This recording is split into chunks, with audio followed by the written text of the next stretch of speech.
late 70s, I was just myself coming out as a gay man, and I was a graduate student at the University of Toronto, and I got myself mixed up with some really interesting sort of activist guys who were running the Body Politic Collective, and another group of guys. I was studying psychology, and I got involved with a group called Toronto Area Gays.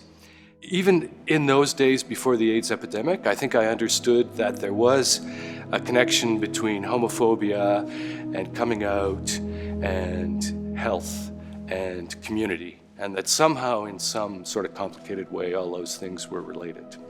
It's a really good thing there was an active gay movement that got launched in the 70s, because that provided the foundation for AIDS activism in the 80s. If there had not been any gay movement in the 1970s, we would have been really, really, really seriously in trouble.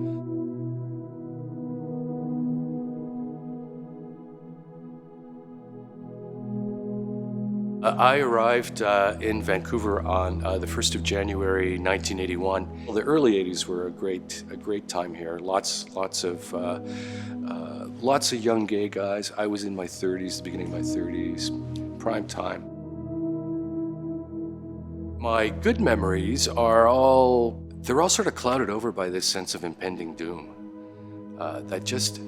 There's like this freight train that just kept getting closer and closer and closer. By 1985, really early on in the epidemic, I had my own symptoms, and I sort of knew that I had it, though I wasn't tested until 1987, at which time my partner and I both found out at the same time. During that time, I think I wasn't really active in gay politics or HIV politics or the HIV movement, except as a participant, as somebody who was like directly affected by the epidemic. In the late 80s and in the 90s, I lost two really significant partners, so twice widowed. I have no idea how many people I know who actually died, probably thousands. It's why there aren't many gay guys around who look like me. My whole cohort is pretty much gone. Hearing that you were HIV positive sounded like a death sentence. And I thought, I am going to be really lucky if I live to 1990. But meanwhile, I'd been trying, despite all of this incredible war that was going on around me, this sort of health war that was going on around me, I had managed to keep my career together, and I had developed a real interest in social policy. And I realized that as a person who had spent a lot of time around HIV, that I might have some skills that I could contribute to this battle, and that I should jump in and try and change my hat.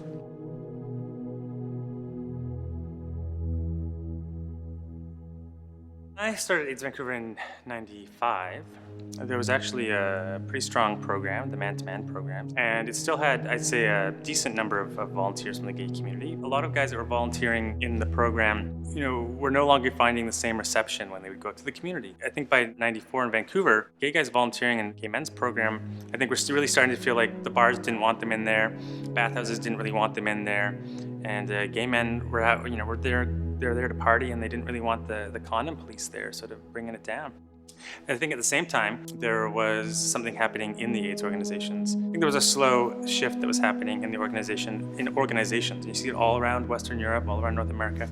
The ball seemed to be sort of being dropped around gay men. And I think it comes down to, in a large way, in addition to, gay activists that were no longer there, either because they had passed away or because they were tired. A younger sort of movement of gay men that had come in that didn't sort of have this leadership, and they were sort of like, what to do, we need to try new things, but there's not really this sort of space to try new things, and what would that be anyway? And a shift in the organizations of who was now coming to the organizations. And so an organization that in the late 80s and into the 90s would be a very gay space when you walked in. You'd see posters. It was very sex positive, and that was always a really important part of HIV prevention and the gay movement. Now people are being asked to take down the posters. They're being asked to sort of like maybe just tone down the gay a bit. When I started there in '95, there was a big push, there was a big effort to try to change that. Kind of created the space for us to move out onto the, out of the sort of the park building started looking around for space. So found a space on Davie, and I was the only staff person at the time. So Gateway basically really started to just bring in volunteers. People started to come in through the door and say, what's going on? What is this?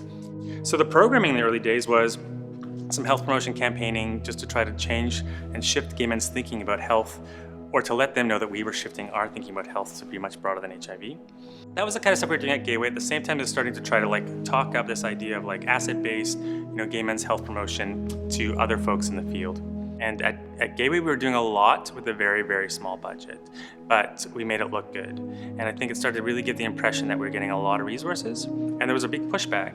And so as we tried to advocate more and more, as the new numbers of HIV infections were going up, and there was a lot of investment going into the downtown east side, gay guys were starting to say, we really need leadership around gay men's issues in Vancouver. We need it from the health authority, we need it from the province, we need it from the feds, and we need it from the AIDS community. And so what it meant was that a lot of gay guys were seeing stuff happening, increase in infections, lack of leadership, not a lot of funding, not a lot of programming, but some energy that we wanted to take to the next level.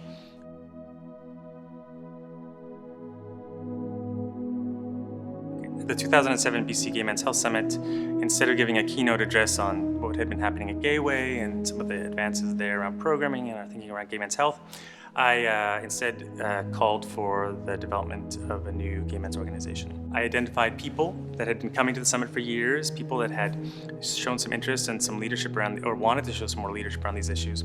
And basically from there I was able to form the board. And it was at the end of the year, 2007, that we got together, came up with the name, the Health Initiative for Men, and it was early in 2008 when we filed the papers. Once HIM was formed, it really became open up the thinking, and working very closely with the Community-Based Research Center. In 2007, Mike O'Shaughnessy wrote a directions document for Vancouver Coastal Health, where he talked about the state of the epidemic and what Vancouver Coastal Health needed to do. That the epidemic among gay guys was still really problematic, and that the research showed that prevention needed to be framed within a health promotion framework. That was only 3 sentences in this document, but these guys who had all been together in the mid-1990s talking about how can we get somebody to pay attention to us and how can we get some money to do something, we took that sentence and we ran with it and decided to try and start a separate organization that would deal with HIV prevention for gay men in a health promotion framework. The health promotion philosophy that is really the foundation of the work at Health Initiative for Men is that there is a syndemic of problems that are all interrelated. The HIV epidemic in some way is related to depression and anxiety and homophobia, and it's all one big ball of wax, and we need to somehow figure out a way to intervene in all of those, at all of those levels. So we went to AIDS Vancouver and we said, the research is showing this and it's a great philosophy and we really want to do it.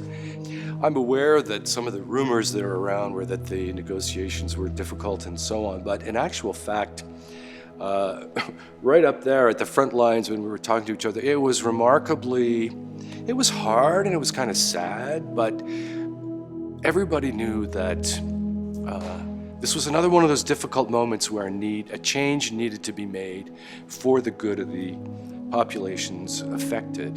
And AIDS Vancouver was very supportive ultimately in helping us to start a new organization. It's important to recognize that there was no roadmap for what needed to be done. There hasn't been an epidemic like this since probably the Black Plague, before public health was even invented. Everybody was making it up as they went along. And the entire HIV movement is built, I think, on the goodwill and the compassion of thousands and thousands of people who gave lots of time. There were some really hard times, some difficult moments. And I think that it's important to understand that those difficult moments are a sign that there is something that needs to be changed in the way that you're doing things. They hurt a little bit because it's always easier to keep doing what you were doing before. But change hurts, and that's what was going on.